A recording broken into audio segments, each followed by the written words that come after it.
O vídeo de hoje é para quem já possui uma alta renda ou almeja possuir algum dia. Nós vamos falar sobre o que são os Family Offices, o que é Wealth Management e como que isso pode ajudar você a ganhar mais dinheiro.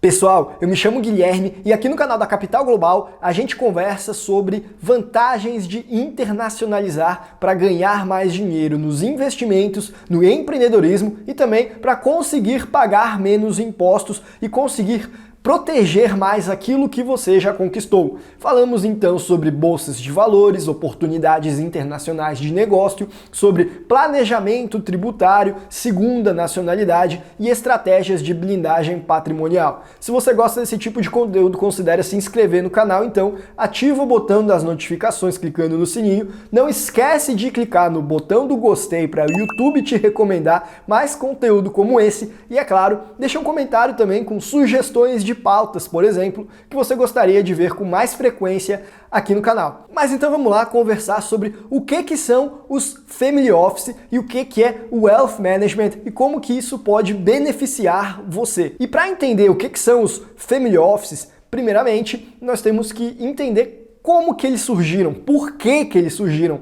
qual que é a dor que eles se propõem a resolver. A tradução literal de Family Office é escritório da família. E a ideia de criar esse tipo de escritório surgiu principalmente quando algumas pessoas de altíssima renda, sei lá, os mais ricos do mundo, eles perceberam que era muito difícil que fortunas se perpetuassem por mais de 3 gerações. E a própria lista da Forbes demonstra isso com fatos, mostrando que os 10 nomes mais ricos da lista lá em 1987, que eram pessoas mais ricas do planeta, eles não estão mais na lista hoje em dia. Provavelmente são nomes de pessoas que você nem nunca ouviu falar, são japoneses ali, o Yoshiaki Tsutsumi, o Takeshiro Mori e o Harushiko Yoshimoto. Perdão aí pelo meu japonês um tanto quanto complicado.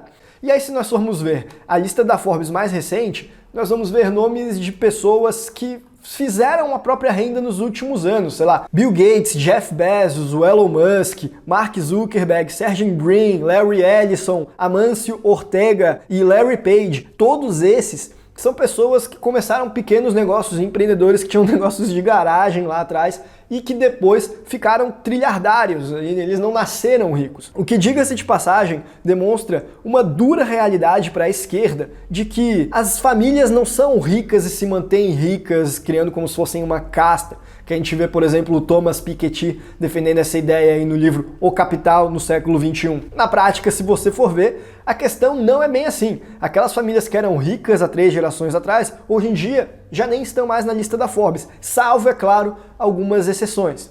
E aí, vendo esse cenário de realidade, de que, poxa, como que uma pessoa tão rica, em tão pouco tempo, 3 gerações, 4 gerações, muitas vezes perdeu toda essa fortuna, que o pessoal resolveu estudar mais por que isso acontecia, para evitar, é claro que isso acontecia, era total interesse deles. E aí criaram essa ideia de escritório da família, que reúnem vários profissionais que são especializados em perpetuar a riqueza por gerações. Não é em ganhar dinheiro, em sim em proteger patrimônio. Então aqui a gente vai ter um conjunto de profissionais de diversas áreas trabalhando com sincronia para alcançar esse fim. Vai ter, por exemplo, um especialista em finanças, vai ter um advogado tributarista e societário que entende dos impactos do imposto sobre esses investimentos. Às vezes vai ter até um psicólogo, porque muitas vezes são questões de brigas em família, por exemplo, que fazem com que a fortuna não prevaleça ao longo dos anos. Às vezes vai ter um gestor, um conselheiro, especializados em fazer a família funcionar como se fosse uma empresa. Às vezes a família tem até estatuto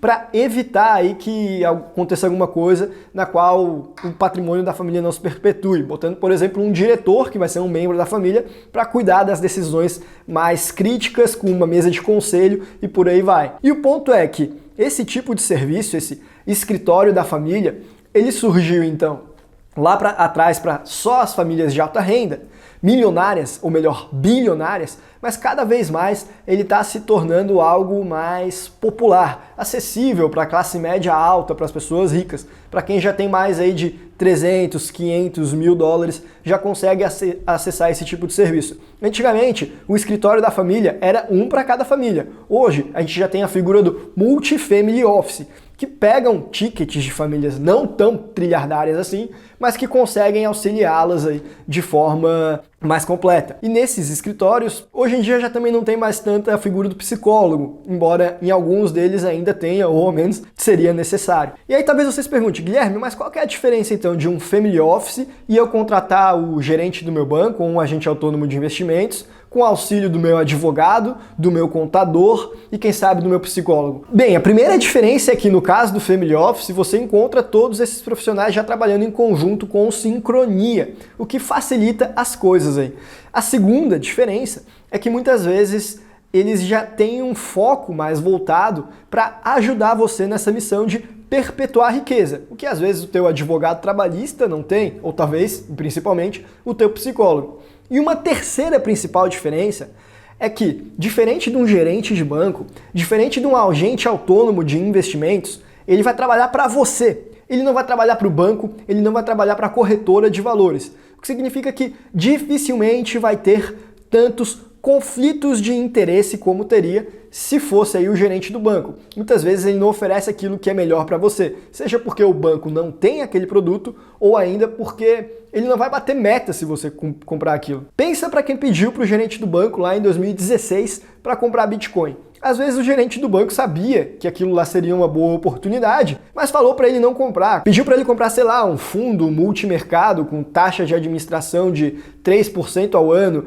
e imposto de renda come cotas de 15% aí a cada 6 meses, e a pessoa nem percebeu que aquilo lá poderia não ser tão interessante assim, por conta desse conflito de interesse. E aí muitas vezes o pessoal vai para o serviço do agente autônomo de investimentos porque ali o conflito de interesse tende a ser menor, mas na prática ele continua existindo, porque ele continua trabalhando para a instituição financeira. Na terceira geração, digamos assim, a gente teria esses serviços de escritórios de family office, de wealth management, que eles trabalham para você, são remunerados exclusivamente por você e só vão indicar aquilo que você quer sem conflito de interesse. Se você virar para eles e falarem, eu quero ir para um outro banco, ele vai falar, beleza, eu vou com você. Eu quero ir para um outro país, eu vou com você. Eu vou ver se isso é o que faz sentido, se vou junto. Vou evitar ao máximo que tenha conflito de interesse. Eu não tenho rabo preso com nenhuma instituição. É assim que pensam os family offices. E em regra, essa remuneração é um percentual em relação ao patrimônio que você possui investido com o auxílio desse escritório. E é isso que cria uma certa resistência em muitas pessoas que pensam, bom, eu vou pagar, sei lá, 2, 1, 5% ao ano para essa pessoa fazer a gestão da minha carteira? Eu não. Eu vou fazer isso aí diretamente com o auxílio do agente autônomo que está prestando o serviço dele público, gratuito e de qualidade. Ou do gerente do meu banco, muito melhor. E acaba que não percebe o custo, oportunidade de fazer isso, porque eventualmente vai acabar ficando de fora de algumas oportunidades de mercado que dariam um retorno muito mais acima do que se ele não tivesse ido para o serviço desses bancos, por exemplo. Mas a gente precisa reconhecer que o cidadão médio, em geral, aqui no Brasil principalmente, ele gosta dessas coisas supostamente grátis, que ele já pagou o dobro antes, mas nem viu. Então talvez o modelo dos family offices ele ainda tenha uma certa resistência para ser adotado aqui no Brasil. Mas essa tendência tende a diminuir. Nos Estados Unidos, por exemplo, nós já temos os dois modelos em coexistência. Tanto aquele do agente autônomo de investimentos tradicional que trabalha para a instituição financeira, como também o do family office, do multi-family office. Em coexistência, atendendo inclusive para as famílias de classe média já, para o pessoal que não tem um ticket tão alto. E muitas pessoas acreditam que é isso que vai acontecer no Brasil daqui a alguns anos. Do mesmo modo que antigamente aqui no Brasil todo mundo estava com um gerente do banco, depois foi para agente de autônomo de investimento, esse seria um terceiro passo, que foi o que aconteceu lá nos Estados Unidos e como aqui no mercado as coisas tendem a acontecer com um tempo posterior, é o que se espera que aconteça por aqui também. Já no Reino Unido, por exemplo, a gente já tem um cenário diferente. A gente vê que o modelo do agente autônomo de investimentos nem existe mais. Todo mundo que quando quer auxílio para investir é por meio de multifamily office, desse modelo de que você paga diretamente o seu profissional que vai te assessorar e não uma instituição financeira por meio de taxas e corretagens implícitas, aquelas taxas que muitas vezes você nem observa num primeiro momento, que fazem você acreditar que aquele serviço é gratuito, quando na verdade ele não é. Então será que o escritório de Wealth Management é algo que vale a pena? Bom, não existe uma resposta padrão para isso. Pode ser que seja algo que valha a pena, principalmente para aquelas pessoas que são excelentes médicos, excelentes advogados, excelentes empresários, mas que não entendem muito sobre o mercado financeiro e precisam de um serviço profissional para isso. Talvez o serviço de um family office seja mais interessante do que o do gerente de um banco apenas, por exemplo. Nesses casos faz sentido, mas a gente deve considerar também que em muitos casos, os gestores, seja de fundo, seja de carteira de family office, eles não têm uma performance acima da performance média do mercado. Então, talvez ter uma postura passiva de investidor, o que exigiria você ter um conhecimento técnico um pouco maior. Nesse caso, talvez, montando a carteira assim, você tenha uma performance mais eficiente. Não existe certo ou errado, existe qual é o seu perfil. A única coisa que é errada, na verdade, é você achar que entende muito de mercado, que não precisa de ajuda para investir, quando na verdade você não entende tanto assim, nunca passou por uma crise severa. Eu sei que é muito difícil para nós termos um senso crítico, um autoconhecimento e saber quais são e reconhecer as nossas limitações. Mas, por vezes, principalmente no mundo dos investimentos, isso aí é necessário. E se você já está nessa faixa, que possui um patrimônio líquido aí mais expressivo, 300, 500 mil dólares, e se interessou por meios de family office como investimento e está interessado em saber mais, bom, aqui na Capital Global nós temos alguns escritórios parceiros aí que a gente pode até te apresentar.